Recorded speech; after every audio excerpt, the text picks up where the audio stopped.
Condolences coming through this morning, and we're joined on the line now by Kgalema Motlanthe to share his memories. Mr. Motlanthe, a very good morning to you, and thanks for your time and our condolences as well. As we've been seeing many people sharing their memories of the late great Ahmed Kathrada, what is your fondest memory of him this morning? Well, Comrade Kathy was a very kind-hearted person, and throughout years when I served as Secretary General of the ANC, you will remember, had served as President Nelson Mandela's parliamentary councillor at the time. And so he had a flat in Queen Victoria Street, which is, the first street next to the parliamentary precinct. And he cut a spare key to his flat for me. And so I had a room, even when he was traveling abroad, I could always go and put up there. And so, in a sense, I shared, his flat with him for 10 years as it is. We'd been expecting, and we knew that he wasn't in the best of health for many weeks now. But of course, when this happens, it is always a shock to the system. I mean, how did you feel learning this morning that he had finally passed on? Well, he's been in a very difficult situation. And yesterday I spoke to Comrade Barbara Hogan, and she was on her way to hospital, and from what she said to me, it was clear that the doctors had clearly indicated that he will not make it. But even with that, nothing actually prepares one for such a loss here. Now, we know that he'd been very vocal, he'd been very supportive of various causes up until the end, Mr. Motlanthe. I mean, even looking at, showing his solidarity when it came to Fees Must Fall. He'd also been very vocal and critical of the ANC, writing a letter asking President Jacob Zuma to step down. And just looking at, this being the man that you had known throughout the struggle, and just looking at, how he was right up until the end, did it surprise you that he found, despite his age and despite getting on in years, that he found the energy to be part of all of this and to speak up the way he did? No, not at all. I mean, he had given all his life to the struggle, all his adult life, where he remained, committed to the cause, and was always one who's,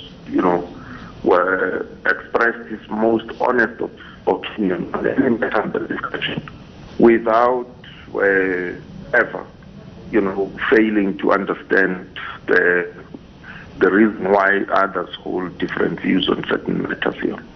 So he was an open-minded person, but a very candid person as well. Had you been in contact with him a lot towards the end, Mr. Motlanthe, and any idea how the family is coping with this morning? Well, no, I speak to Comrade Barbara from time to time telephonically. As I said yesterday, I spoke to her as well. And it hasn't been easy, quite frankly. Just looking at what he had to say, and just to go back to the politics, and like you say, he was so passionate about it all, and having passed on at a time where there is so much turmoil, just how do you think, he left this earth feeling about the party that he'd given so much of his life to? Well, as I said, he wasn't one to, postpone his views and hold back and so on. He was always forthright. He spoke his mind, and so I'm dead certain that he would not feel that he had left anything undone, as it were. What are the greatest lessons we could take from the life and times of Ahmed Kathrada? Oh, that he had such compassion, fellow human beings, was a loving person, very humble, but as I said, humble, principled, and forthright in his views. So those are the lessons, that we take away from him. well-lived life, because, you know, he also, you know, could make relations and, you know, with anybody. Those he differed with politically, he also maintained, you know, good relations with them. He was also very passionate about the youth. He had a lot of dealings with the youth as part of his foundation. Mr. Motlanthe, what do you think the youth should take from him? Well, you know, it's that sense of service to the people, to the nation as it is, and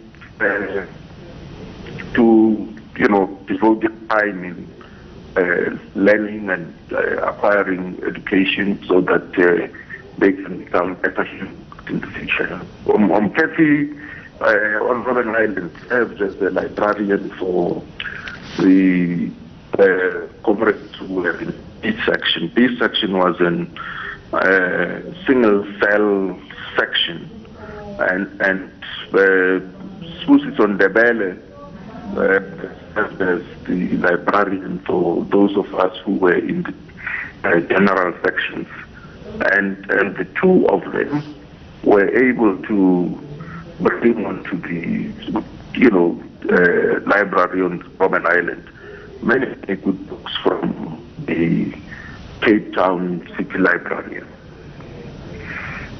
Okay, we'll leave it there for now, and obviously a very emotional morning for you, and that's former President Kgalema Motlanthe.